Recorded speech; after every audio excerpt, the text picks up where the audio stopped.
अस्सलाम वालेकुम नाज़रीन इकराम। अमेरिका के मुताल्लिक़ ये ख़बर ख़ुद अमेरिका के खलाई तहकीकाती इदारों ने दी है, नासा ने ख़बर दी है। उसने वार्निंग दी है कि इसी महीने में अगले 15 दिनों में अप्रैल ही में अमेरिका में इतना बड़ा तूफ़ान, इतनी बड़ी तबाही और इतना बड़ा सैलाब आने वाला है कि जो अमेरिका की 1000 साला तारीख़ में भी नहीं आया। और ये तबाही के और मुसीबत के, आफत के ऐसे रिकॉर्ड कायम करके जाएगा, ऐसे आसार छोड़ के जाएगा कि जो सदियों तक जिनका तज़किरा होता रहेगा। यहाँ तक बताया गया है कि इस कदर अमेरिका की जो वस्ती और जुनूबी रियासतें हैं उनमें इस कदर बारिशें होने का इम्कान है कि 4 माह में जितनी बारिश होती है और जितना पानी आता है और जितना सैलाब आता है और उस सैलाब से जितनी तबाही आती है, 4 दिनों में आसमान गोया के फट पड़ेगा और 4 दिनों में इतनी वहाँ बारिश होगी, इतना सैलाब आएगा, इतनी तबाही आएगी।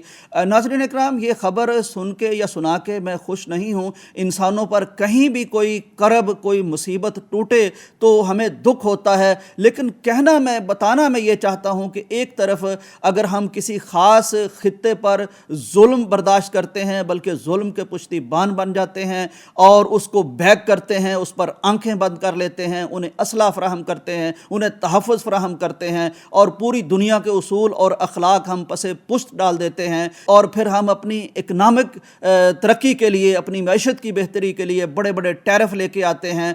तो कोई ऊपर ज़ात ऐसी ज़रूर मौजूद है जो अपना फ़ैसला सादर करती है, और फिर जब वो अपना फ़ैसला सादर करती है तो फिर हमारी सारी तरक्कियाँ, हमारी सारी साइंस, हमारी सारी टेक्नोलॉजी, हमारी सारी जत्थेबंदियाँ और हमारी ताकतें वो धरी की धरी रह जाती हैं। लीजिए जनाब, ये खुद उन्हीं का इदारा है, उन्हीं के मतलब ख़बर दे रहा है। एक तरफ आप तरक्की करते जाते हैं, दूसरी तरफ कोई आफत ऐसी, कुदरती आफत ऐसी आती है, कोई अल्लाह की तरफ से वार्निंग मुतनब्बे करने के लिए ऐसी आती है कि फिर सारी तरक्की पानी में बह रही होती है। ये ख़बर दी गई है। मैं इस पर सिर्फ एक शेर का तबसरा करना चाहता हूँ। मैं आज ज़द पे अगर हूँ तो खुशगुमा न हो, चराग सभी के बुझेंगे, हवा किसी की नहीं।